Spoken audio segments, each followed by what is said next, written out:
दल की ओर से यहाँ प्रेस कॉन्फ्रेंस का आयोजन किया गया है, उसका मेन मकसद है जिस प्रकार दिल्ली सिख गुरुद्वारा प्रबंध कमेटी के आने वाले चुनाव को लेकर है कि जिस प्रकार दिल्ली सिख गुरुद्वारा प्रबंध कमेटी के अध्यक्ष मनिंदरजीत सिंह सिरसा जी लगातार दावे कर रहे हैं, लगातार घोषणा कर रहे हैं कि हमने अपना किडनी जो डायलिसिस की मशीनें लगा दी है फ्री में, दूसरा जो MRI है वो 50 रुपये में हमने कर दिया है। मैं पूछना चाहूँगा कि उनसे कि आपने एजुकेशन के लिए क्या किया है, आपकी कमेटी ने बच्चों के लिए क्या किया है। जो बच्चे आज तक फीस नहीं दे पा रहे, जिस टाइम लॉकडाउन हुआ कईयों के परिवारों की नौकरियां चली गई, कईयों को दिक्कतें आई, उनके लिए आपने क्या किया है?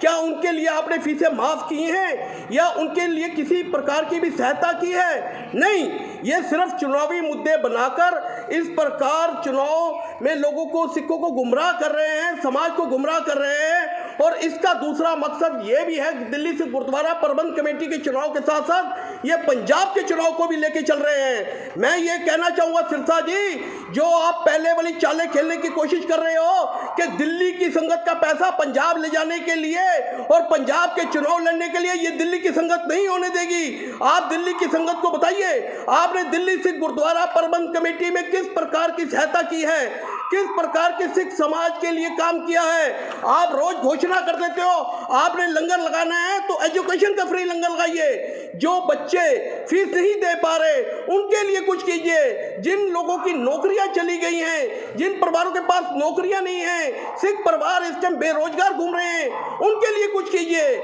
मगर आज लगता है सिरसा जी ये चीजें भूलकर सिर्फ राजनीति करने में लग गए हैं। उनको सिर्फ ये लग रहा है कि किसी प्रकार दोबारा से मैं गुरुद्वारा प्रबंध कमेटी की सत्या हत्या लूं, और जो वो सत्या हत्याने के लिए रोज कोई ना कोई ऐसे हथकंडे अपना रहे हैं जिसमें वो रोज झूठे वादे। मैं ये बताऊंगा कि क्या आप ये बताइए, जो किडनी का जो डायलिसिस का लगा है, क्या सिर्फ गुरुद्वारा प्रबंध कमेटी का है या किसी NGO के पीछे है? उसका खुलासा कीजिए।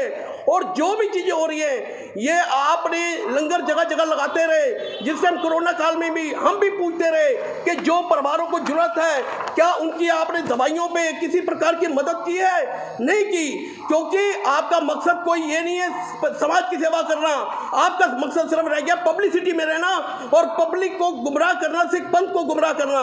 इसलिए मेरा यही आप सबसे निवेदन है कि ये जो आज प्रेस कॉन्फ्रेंस है मेरी, वो इसी मुद्दे को लेकर है कि हम नेशनल अकाली दल जगह जगह जो भी है सिरसा जी के खिलाफ दावा बोलेगा और सभा करेगा और इनके जो झूठे वादे हैं वो संगत के सामने लाएगा। क्योंकि हमने बड़ा लगातार देख लिया, इनसे रिक्वेस्ट करके देख ली कि सिरसा जी, जिस टाइम लॉकडाउन हुआ हमने सिरसा जी को हाथ जोड़े, सिरसा जी आप सिख संगत के लिए कुछ कीजिए। ऐसे ऐसे परिवार हैं जिनके पास आज खाने को कुछ भी नहीं है, जो आज इतने मतलब कि हो चुके हैं, जिनको ये लग रहा है कि किसी प्रकार की उनको सहायता कर पाए।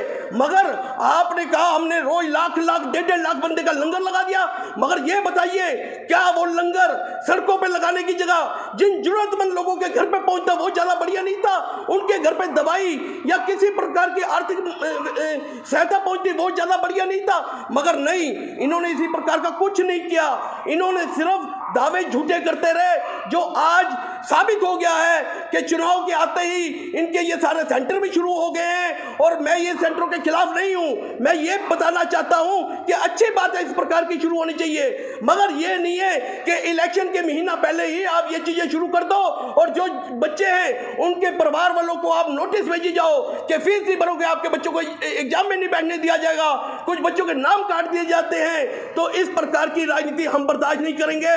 और सिरसा जी, आपको मेरा चैलेंज है कि आप अगर पूरी रिपोर्ट दिखाइए, कितने बच्चों की आपने फीस माफ की है, कितने बच्चों के लिए आपने काम किया है? आपने कुछ नहीं किया।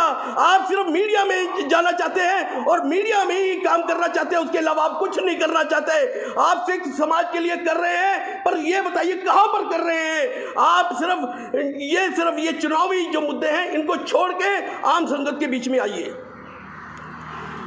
सर, नेशनल अकाली दल हमेशा समाज के लिए अच्छे काम करता रहा है, उनके दुख सुख का साथी रहा है। आज जब इतनी सारी कमियां आप निकाल रहे हैं